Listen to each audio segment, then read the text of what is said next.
देखिए latest episodes बिल्कुल ad free. Bharat Ratna doctor Bhimrao Ambedkar को कोटि कोटि नमन। ये कार्यक्रम डॉक्टर भीमराव अंबेडकर के जीवन पर आधारित है, जहां भारत की जनता के प्रति उनके योगदानों को पूरी सजगता से चित्रित और रेखांकित करने का प्रयास है। कार्यक्रम में दिखाई गई घटनाएं लब्ध पुस्तकों से ली गई हैं। इस कार्यक्रम के जरिए चैनल की ओर से एक विश्वसनीय, सजग और सकारात्मक प्रयास है कि डॉक्टर बाबा साहेब भीमराव अंबेडकर के जीवन की संघर्ष यात्रा एवं गौरव गाथा पूरे आदर के साथ घर घर पहुंचे और उनके योगदानों से सभी संपूर्णता में परिचित और आह्लादित हों।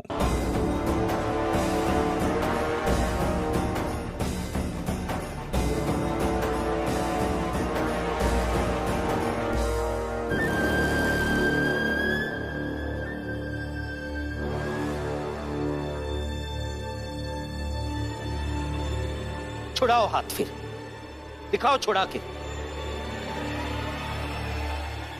छुड़ाओ।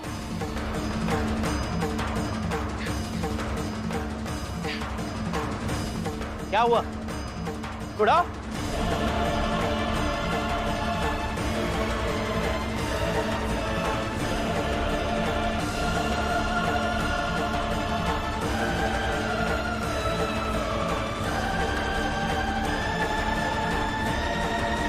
लड़िए भाभी, लड़िए। औरतें कभी कमजोर नहीं होती। मेरी आई भीमाबाई से सीखा है मैंने। औरतें हर बंधन को तोड़ सकती है, हर मुसीबत को पार कर सकती है। और भाभी, आप भी ये मुसीबत पार कर जाएंगी, वो भी बिना किसी के मदद से। लड़िए।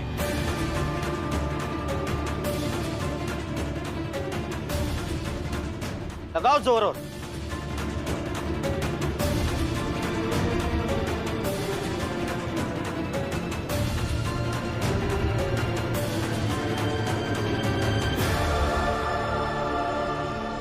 जोर लगाइए भाभी, और ताकत लगाइए। दुर्बल को न सताइए, जाकी हाय, बिना जीव की सांस सो, लोह भस्म हो जाए, लोह भस्म हो जाए।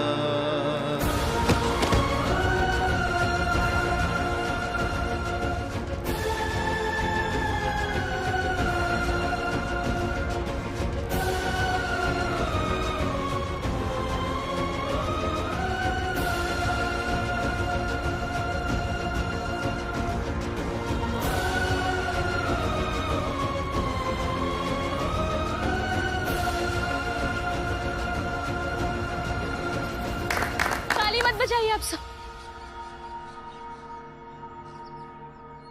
क्योंकि किसी भी पत्नी को ऐसे अपने पति को गिरे हुए, हारते हुए देखना अच्छा नहीं लगता।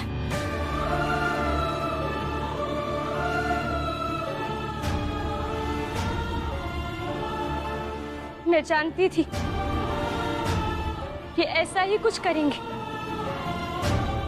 इसलिए बार बार कह रही थी कि वहां पर आकर चाय पी लीजिए, लेकिन इनकी जिद थी। कैसे कैसे समझाऊं इन्हें कि हर जिद अच्छी नहीं होती है और आपकी हर जिद बुरी है।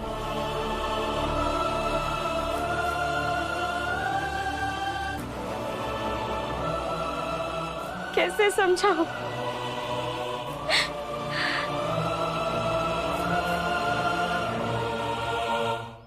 भाषण मत दो और चली जाओ यहां से।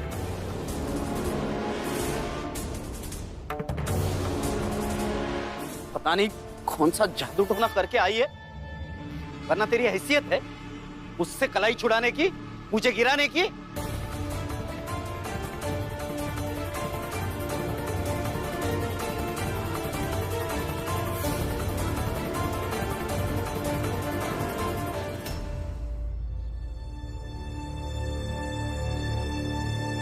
लीजिए,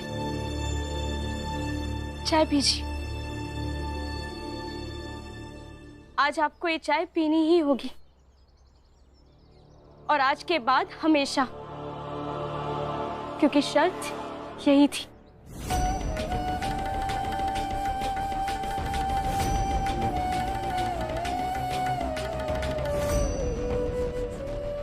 लीजिए।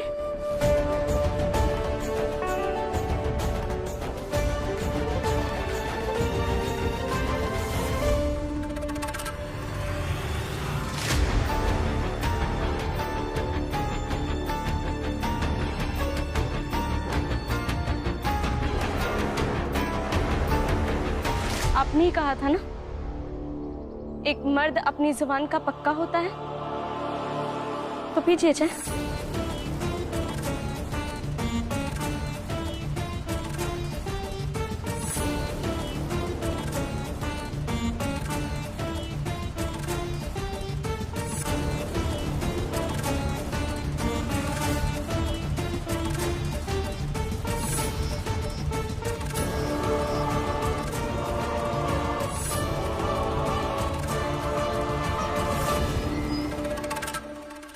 भाभी,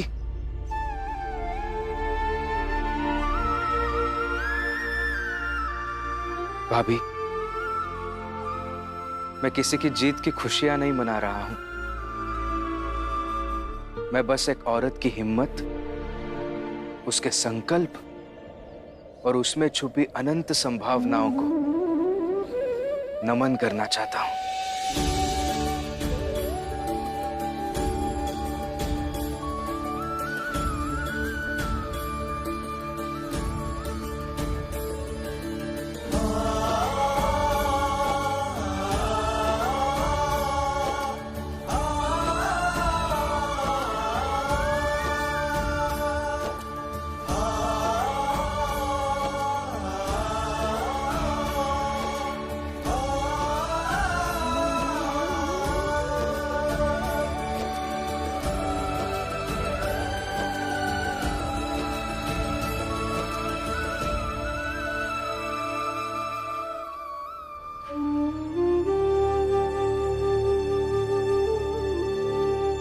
दीदी, बहुत दर्द कर रहा है क्या? हाँ रमा, बहुत दर्द हो रहा है। हो जाएगा ठीक।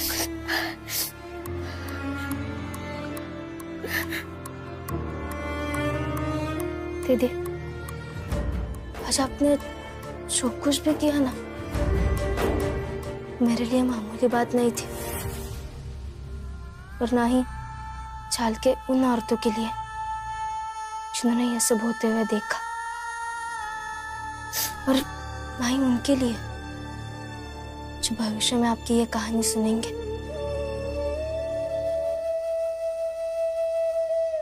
रमा,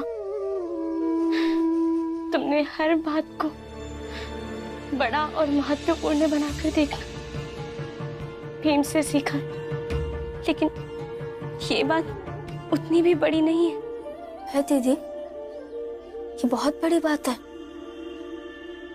आसान नहीं होता है अपनी ही कलाई किसी रस्सी से बांधना और उसे खींचकर तोड़ना भी।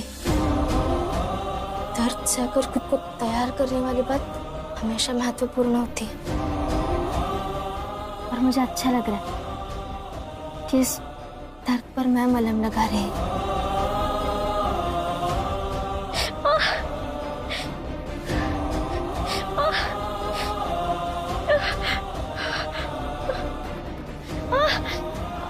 हो जाएगा, ठीक हो जाएगा।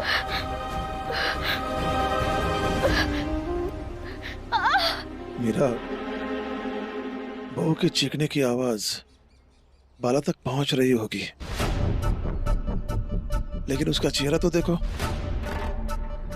एक सेकंड तक नहीं दिख रही है। हमारा बाला कितना निष्ठुर हो गया है। नहीं बुआ, बाबा ऐसा नहीं है। देखिए तो सही, बाला भैया चाय पी रहे हैं।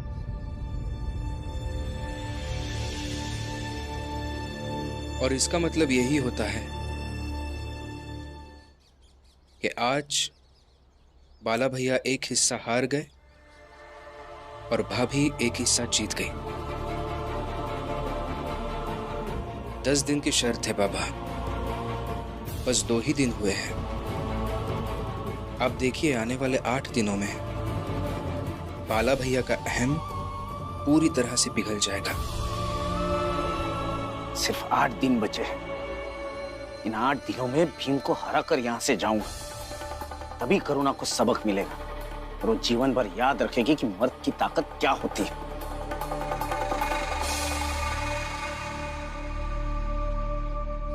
भैया दीजिए।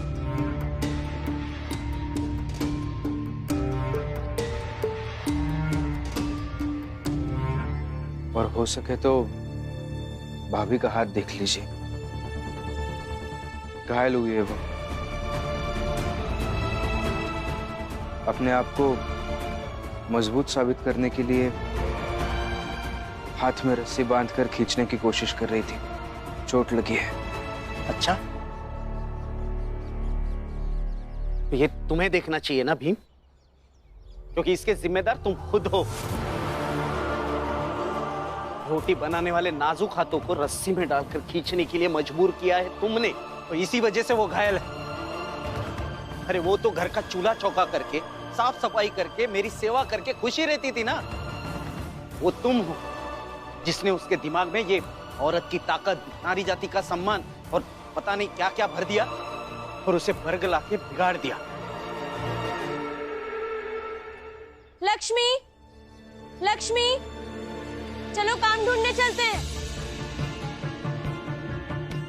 दीदी जल्दी आ जाइए। आज तक तो हम दोनों ही काम ढूंढने जाते थे, आज से तीनों जाएंगे।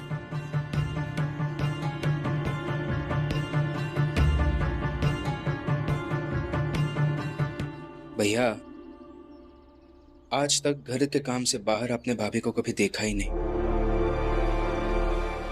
और वो चूल्हा चौका अपनी मर्जी से नहीं, खुशी खुशी नहीं बल्कि मजबूरी में करती थी। आज देखो बाहर की दुनिया देखने जा रही है, बाहर जाकर काम करना चाहती है, तो आपको खुश नजर नहीं आ रही? चले करुणा, चाल वालो,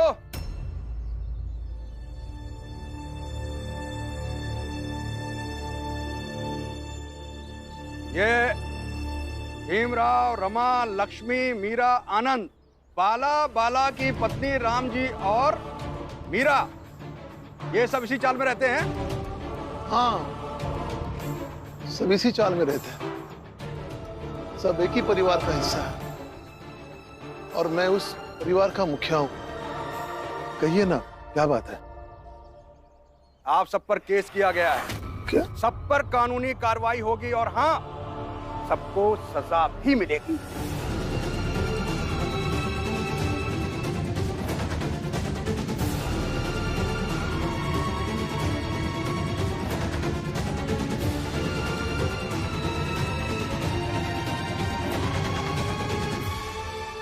केस? किस बात का केस? आप घर के मुखिया हैं ना राम जी, तो आपसे ही सीधी बात करते हैं। जीजाबाई आपकी पत्नी है ना?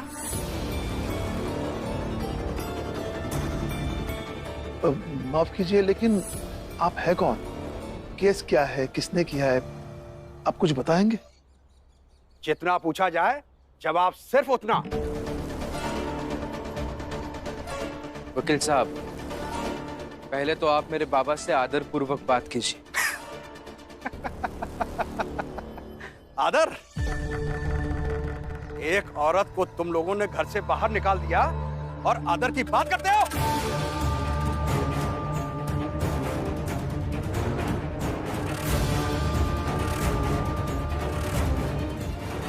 राम जी, तुम बोलो। जी, जीजाबाई मेरी पत्नी है, तो मैं उनका वकील हूं।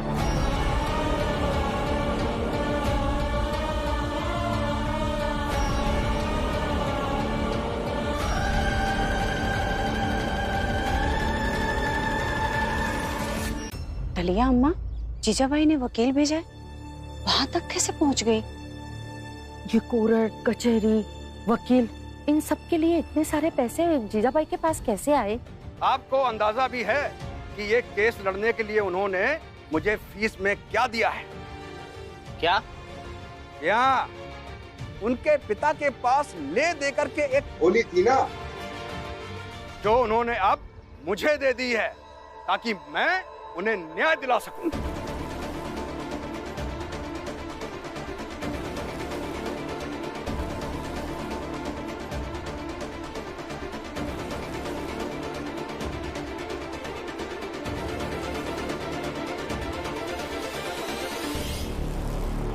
देखिए वकील साहब, जीजाबाई को हमने घर से नहीं निकाला है, बल्कि वो खुद चली गई है।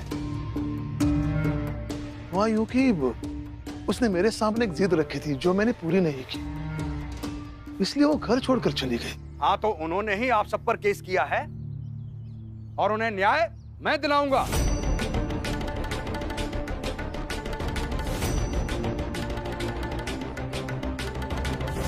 आपको जो करना है कीजिए, मुझे अपने घर परिवार के लिए सब्जी लानी है और मैं जा रहा हूं।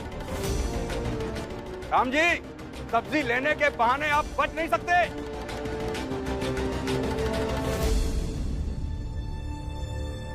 ये खबर तो नरोत्तम जोशी जी और प्रचंड देव जी तक पहुंचनी चाहिए। जीजाबाई को क्या लगता है? मैंने एक बार कहा ना कि मैं बच्चा गोद लेने नहीं जाऊंगा, मतलब नहीं जाऊंगा। बाबा,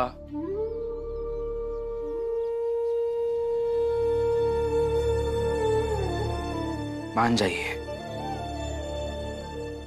जाइए ना बाबा, नहीं तो फिर से एक नई लड़ाई शुरू हो जाएगी। और जबकि इस लड़ाई में जीजाबाई ज्यादा सही है, उनकी मांग गलत नहीं है। हम क्यों बेकार की चीजों में फंस रहे हैं? ये मेरी लड़ाई है, मैं लड़ लूंगा, तुम चिंता मत करो।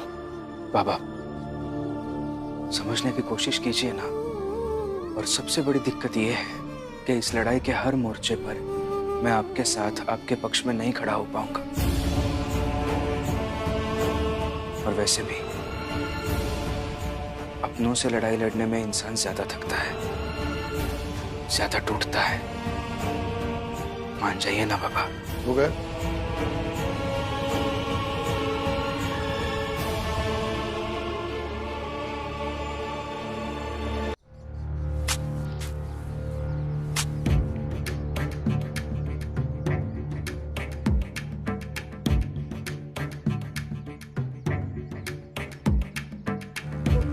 देखो कितनी बड़ी पुण्यात्माएं हैं हम लोग। सभी लोग हमारी तरह क्यों नहीं हो सकते प्रचंड देव जी? यही तो विडंबना है। मालिक, प्रणाम मालिक, प्रणाम मालिक। क्या हुआ? आप तो क्यों आ रहा है देश? मालिक, एक नई खबर लेके आया हूं। कैसी खबर? मालिक, जीजाबाई जब घर छोड़कर चली गई तो मुझे लगा कि राम जी के घर की समस्या खत्म हो गई, मगर जीजाबाई ने एक वकील भेज दिया अपना। वो न्याय मांगने आया है और वो साफ साफ कह रहा है कि भीमराव के घर के सभी लोगों को जेल जाना पड़ेगा।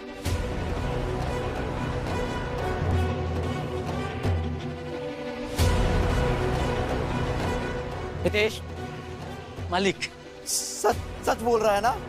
आज तक मैंने कभी आप लोगों से झूठ बोला है? शाबाश, बहुत खूब। हितेश मालिक, तुम्हें पता है कि वो वकील इस समय कहाँ है? चाल में। हाँ? हाँ। हितेश मालिक, अब पौधे तुम लगा। जी मालिक। हम जाते हैं चौल।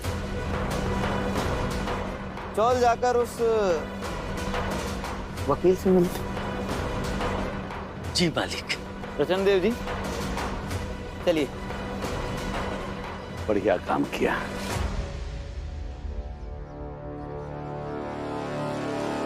सब्जी लेने के बहाने आप भाग नहीं सकते। भाग नहीं रहा हूं, सब्जी लाने ही जा रहा हूं।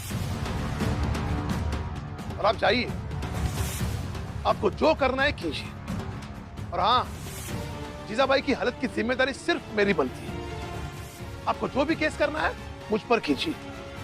अगर कानून सजा देगा तो मैं भुगतूंगा और कोई नहीं।